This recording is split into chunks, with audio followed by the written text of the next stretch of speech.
Good morning from Vienna. Well, rainy it is, but it's always Vienna. And I'm here with Maria De Santis and Dr Tunariu.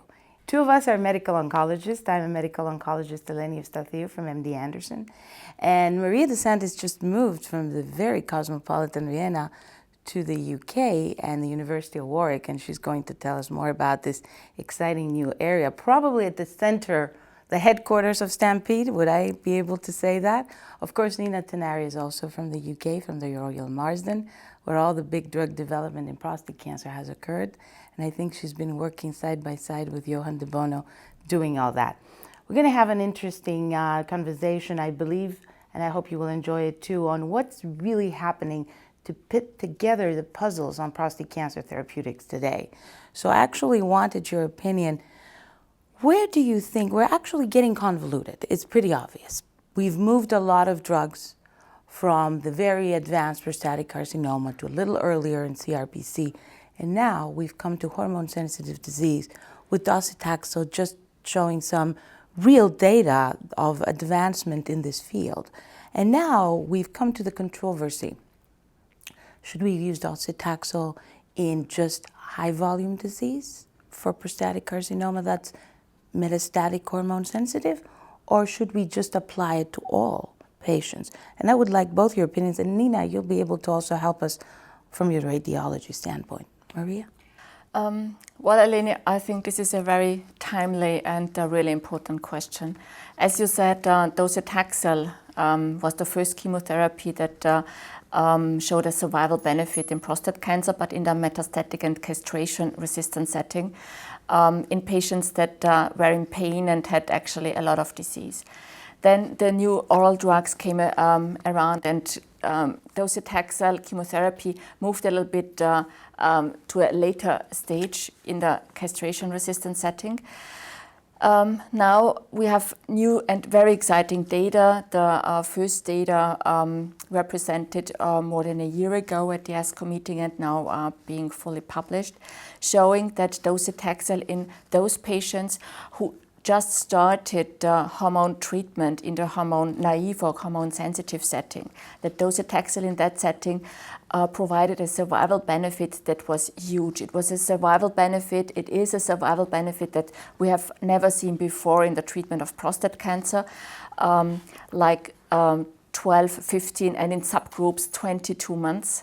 So this is a huge benefit, and I think it is important to discuss in detail and to think of which patient group, and if, as you said, only one patient group, or if all patients in the setting of hormone-sensitive disease with metastasis should receive it, or if we at least have the obligation to inform the patient about the data and to offer that therapy.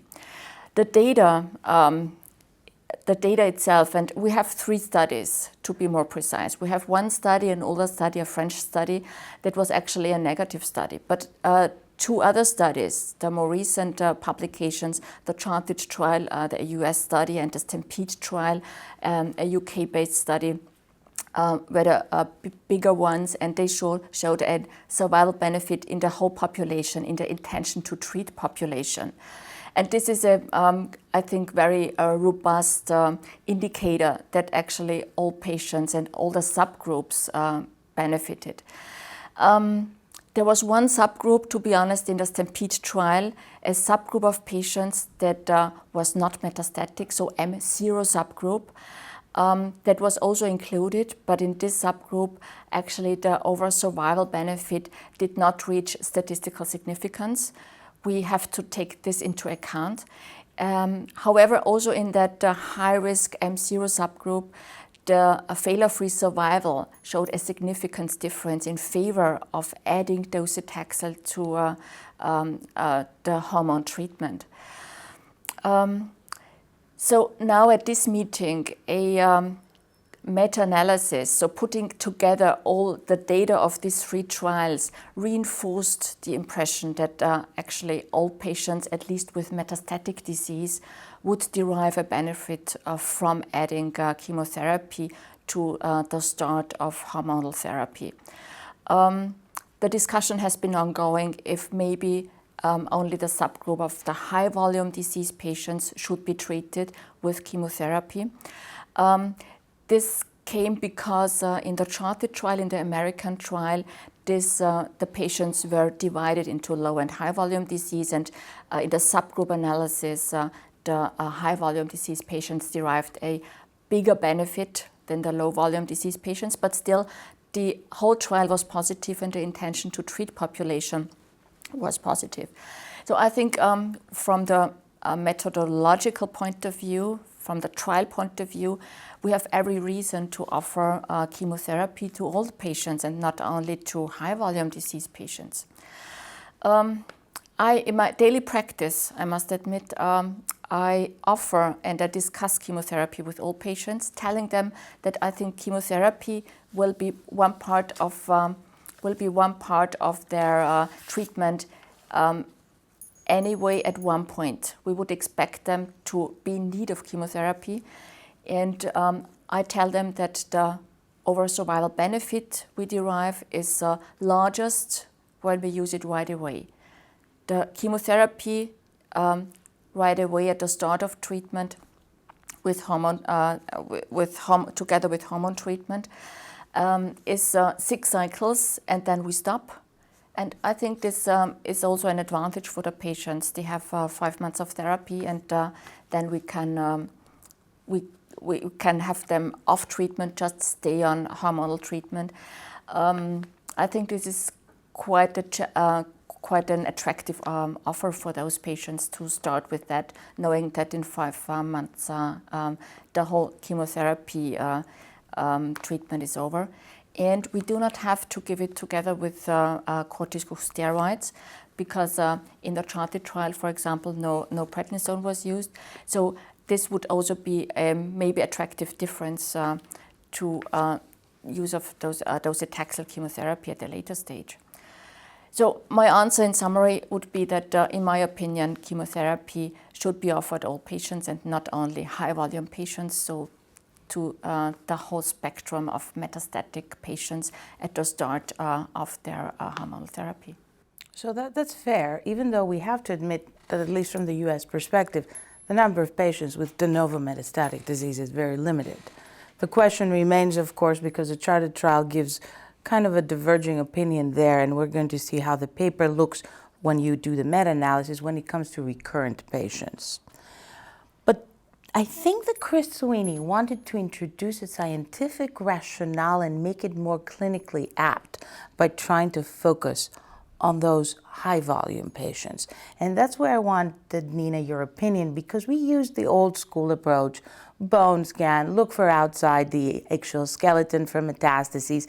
It's very rough, very crude. Where would you put it at this point, if it was right now you designing a trial to try to identify through your novel methods the really more aggressive, high-volume disease? What would your comments be here?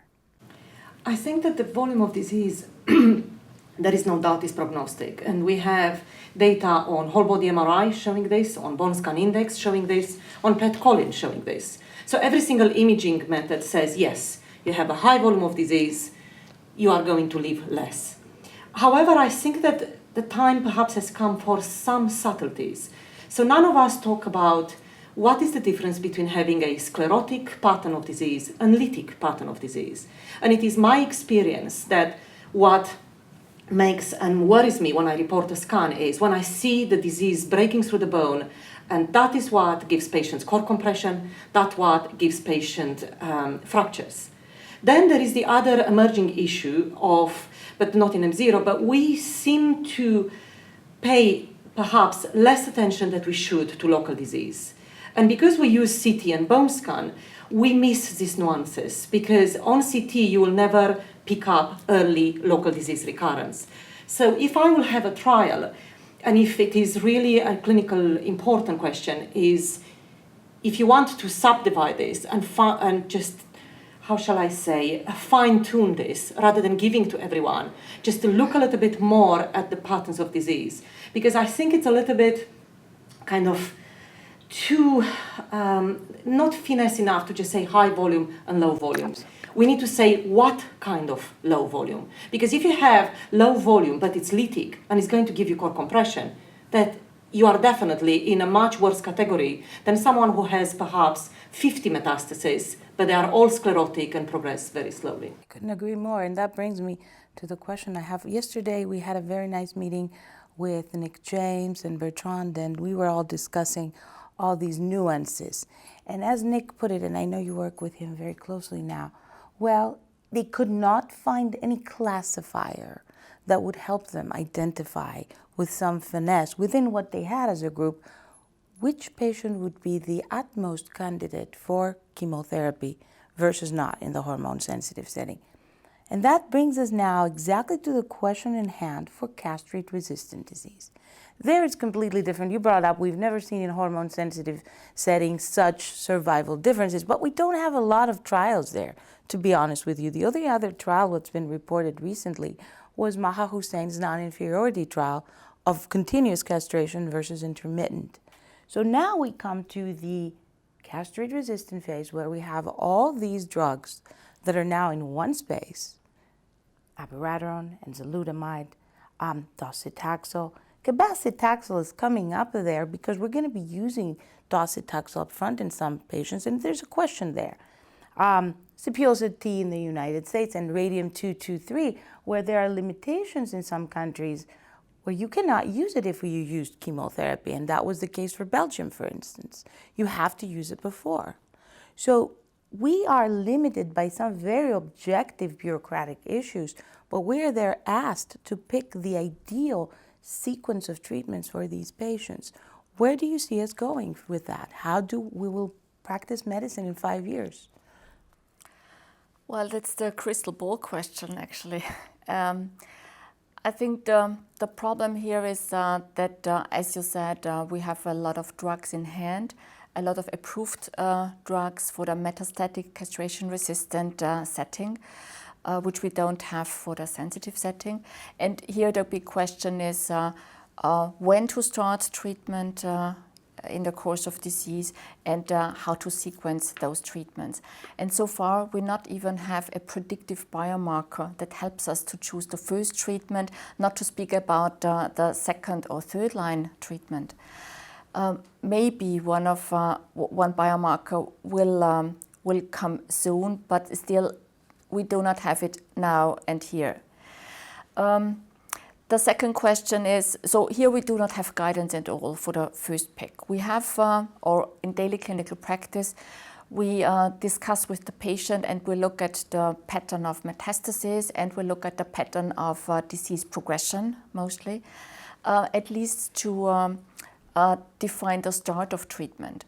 Because a patient with a slow, very slow rising PSA might not be in need of chemotherapy right away, but we would like to start with a hormonal therapy like abiraterone or enzalutamide, a patient that maybe has a few bone metastases and a rising PSA. So this would be one way to go. It would not be wrong to start with chemotherapy right away, but most patients would choose to have an oral therapy, most probably. The start of treatment is tricky. Is a tricky question because in former times we only had chemotherapy in hand and we tended to start when the patient became more symptomatic and the volume of disease was increasing, just to save what we have. Now we do not need so much to save because we have several treatments in hand. We tend to start earlier, and I think it makes sense to start earlier before the patient becomes symptomatic, before pain comes up, before the first event like spinal cord compression comes up. So we actually want to avoid it. We want to secure the patient a disease-free interval and a long time until problems come up and a long time until the quality of life and the health status deteriorates. So this is the background of starting early with preferably one drug that has little toxicity, not so many side effects. So I'm going to push that towards Nina. You said early. I start early, but then while we had this recent St. Gallen meeting, everyone voted against using the new technologies to identify metastatic disease in the castrate-resistant setting, early with whole body MRI and the like. When I went after that to the European Urology meeting, it was all about implementing these new methodologies. In the United States, I'm getting a lot of pushback, and I think we agree, and you'll tell me about that problem, why it can't get done as much whole body MRI. We don't know if it makes sense to implement treatment when you identify the metastatic lesion with a whole body MRI, some of our colleagues say. From my standpoint, it's still metastatic disease. And you tell us how you believe it can shape the future as a methodology. I think for me the surprise comes that prostate cancer is, and apart from the breast, the only cancer in which we don't use imaging to guide us. And I think it's a paradigm which is old and we need to change it. And it comes from 10 years ago where everyone said, a patient with prostate cancer is old. The only treatment I have to give is some hormones and some sort of docetaxel. So where is the point to do imaging? I don't need an accurate tool because even if I know, nothing will change. And I think we need to accept that in 21st century, perhaps we should use slightly more precise imaging methods. And even more importantly, and I was so happy that Howard Scher in his Prostate Cancer Working Group 3 at ASCO mentioned this, we should stop treating the patients until or beyond unequivocal progression, i.e. until they break a leg, and change the treatment when they stop benefiting. And I think that's an absolutely crucial point and is going to change the way we will do in the future. Because how do you decide when someone has stopped benefiting from follow-up, from just watch and wait, from hormone, from abiraterone? You need to have a little bit more than your clinical gut feeling, which means you will need to have imaging which can pick up early metastatic, early core compression, can pick up early local disease recurrence, because we are now seeing this new pattern in which we killed the metastatic disease, but we left behind a huge local tumor recurrence and we have nothing to treat it with. So I would say I appreciate it is expensive and I appreciate it is hard because all of our data comes based on routine scans, CT and bone scan. But we need to accept that everything we have published and done until now, we had no imaging response criteria. And the patients with prostate cancer have bone disease. And at least half of them have only bone disease, which means that the imaging, the way it is, cannot help.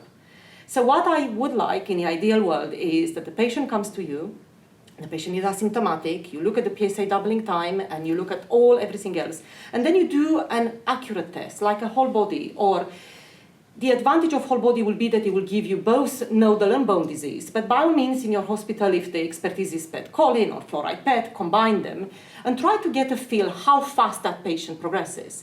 If you have colorectal cancer, if the patient comes with a 5 millimeter lung lesion, you don't start and treat them. But if the lung metastasis becomes 10 millimeter in 4 weeks, then you treat them.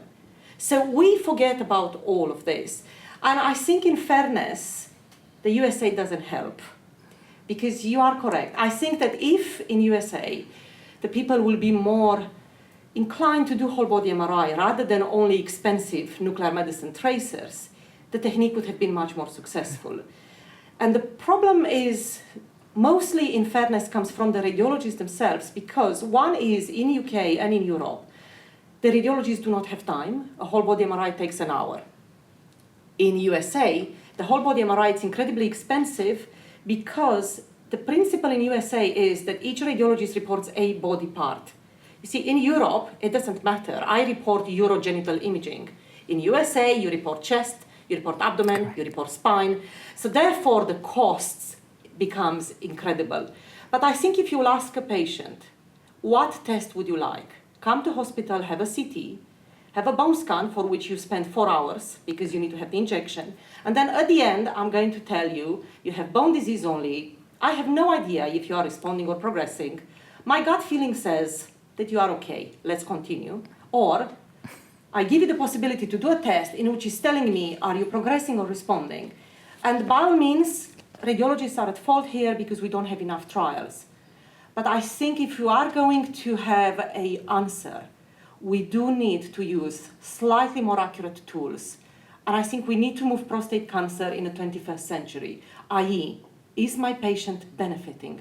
Not only have you progressed, no, let's continue. So you brought up some very important issue that had to do exactly with how much we've changed the disease in 10 years by not even realizing what you just said. Because we just saw two trials a couple of years ago. It was the 302 trial on abiraterone in chemo-naive patients and the Prevail trial with enzalutamide showing a median survival of 3 years essentially, which is very different from 2004 when the TAX-327 trial was conducted, different probably era, with an equally good drug, you would say, docetaxel then. Again, 75% of patients being asymptomatic in that trial, and it was only 18 months of survival. And I think, and Maria, I'm going to ask you a question, that beyond drug development is also that multidisciplinary approach. That should now incorporate beyond urology, radiation therapy, and medical oncology, radiology, pathology, and let's hope molecular pathology. So where do you think we're going? Are we going to see informative radiology and predictive markers that will help us choose treatments very soon? I'm coming back. I want to know, do you see it in a year, in 2 or 3 years? We're getting some diagnostic companion studies happening. Most probably we are going to see a predictive marker, at least for one little spectrum of hormonal therapy. There is one marker in development and most probably others to come. I'm also quite confident that radiologists like Nina will be successful in implementing more imaging into our prospective trials, and those trials then will help us to develop the imaging being part of decision making, which makes a lot of sense, and we have heard all the arguments now. So I'm quite confident that it is coming up. I'm not so sure if it is within the next 2 to 3 years, but maybe in 5 years we won't rely on PSA and bone scan anymore and wait until we see more metastases coming up and confirming those metastases before we feel obliged to change treatment. What do you think from your perspective? And I think that the other thing which imaging can help, and a lot of centers are doing now, and we were talking with Bertrand Tombal several times about this, is the so-called discordant or differential response we see. And I think that's a specific group for prostate cancer, and I call them oligoprogressors, because you have someone who has a success response to abiraterone. The patient feels amazing, or enzalutamide, and then suddenly the PSA goes up. So what do you do? And suddenly the PSA goes even higher and even higher. Now, if you do a CT or a bone scan, the CT will not help you in bone, so we have established that. The bone scan may, because if it shows 2 new lesions, then you have the chances of taking the patient off the trial. But if you will do a slightly more advanced imaging, you may find out that that PSA comes from 1 or 2 lesions only. And it is not uncommon. And it is a shame because we could, if that turns to be true, we could continue to treat the patient with the hormonal therapy and just treat with radiotherapy those particular foci. One. Secondly, we can biopsy them. And let's find out why it's different. And you use imaging to guide the biopsy, which means you go exactly where you want. Perhaps you do an PSMA or an FDHT and try to figure out what's happened with those lesions which are escaping your blockade with. So I just had a real case example, exactly that. Very young man, 52, responsive very well by the initial imaging and PSA criteria and abiraterone. He went on starting the PSA to go up. I did exactly what you're saying and confirmed that some lymph nodes in the pelvis were the ones growing. And then I did exactly what you said by adding on radiotherapy, and it worked like a miracle. It was very localized progressive disease. It can give you answers, and it does not have to be a highly specialized institution. I think you just gave a very practical answer for the future to us. And I would like to thank you for being part of this discussion, even from your office. And I hope that in the future we'll share more moments like this. Thank you very much.